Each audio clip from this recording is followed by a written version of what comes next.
তো বন্ধুরা, আমি আজ এসেছি তোমাদের কিছু পরামর্শ দেওয়ার জন্য। কয়েকদিন যাবৎ প্রচণ্ড গরম। আমি হঠাৎ সেদিন রাস্তায় বেরিয়েছিলাম, তো জঙ্গলের পাশে একটি সাপ দেখতে পেয়েছিলাম। দাঁড়ার সাপ, বেশ বড় ছিল, কালো রঙের।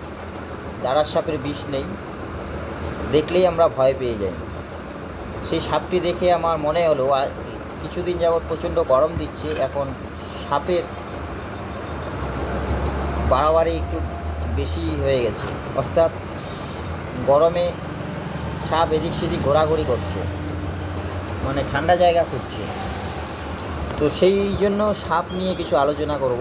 কোন কোন সাপের বিষ আছে এবং কোন সাপের বিষ নেই, কোন সাপের দেখতে কেমন এবং কি কি লক্ষণ আছে কামড়ের, সেগুলো বিষয় নিয়ে একটু আমি কিছু সময়ের জন্য সাপ সম্বন্ধে আলোচনা করব।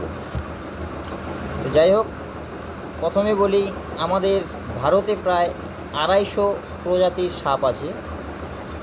তার মধ্যে 52টি প্রজাতি বিষধর সাপ। আবার এদের মধ্যে 40-এর বেশি প্রজাতি সাপ সমুদ্রে পাওয়া যায়। পশ্চিমবঙ্গে কেবলমাত্র 6টি প্রজাতির বিষধর সাপ পাওয়া যায়, যার মধ্যে 3টি প্রজাতি 99% সাপের কামড়ে মৃত্যুর জন্য দায়ী।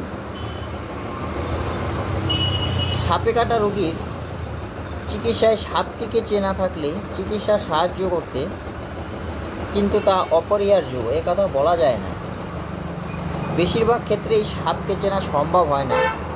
কালার সাপ যেমন বেশিরভাগ সময় গভীর রাতে মেঝেতে ঘুমানোর সময় কামড়ায় এবং এদের কামড় বেদনাহীন, কোনো ব্যথা হবে না, কোনো চিহ্ন থাকবে না, বুঝতেই পারবেন না যে সাপে কামড় দিয়েছে। ফলে প্রায় 50% মানুষ এই ধরনের রোগী সাপের কামড়ে কথা বলতেই পারে না।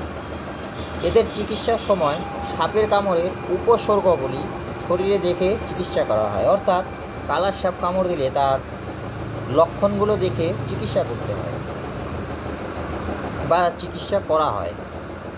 তো বিষধর সাপ চেনার কিছু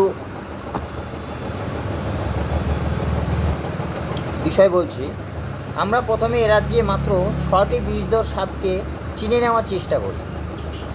তাদের কামড়ে কী লক্ষণ দেখা যায় তা জানার চেষ্টা করি। যেমন নার্ভ বিষযুক্ত ও ফণাধর সাপ, গোখরো ও কেউটে। ফণাযুক্ত গোখরো আর কেউটে চিকিৎসার ক্ষেত্রে একই সাপ।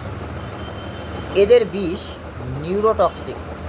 ফণাযুক্ত এই সাপ দুটিকে আমরা সবাই চিনি। এদের কামড়ে লক্ষণ হলো প্রচণ্ড ব্যথা আর ক্রমবর্ধমান ফোলা। গোখরো সাপের ফণার পিছনে ইংরেজি ইউ অক্ষরের মতো একটি চিহ্ন থাকে, একে খরম চিহ্ন বলা হয়।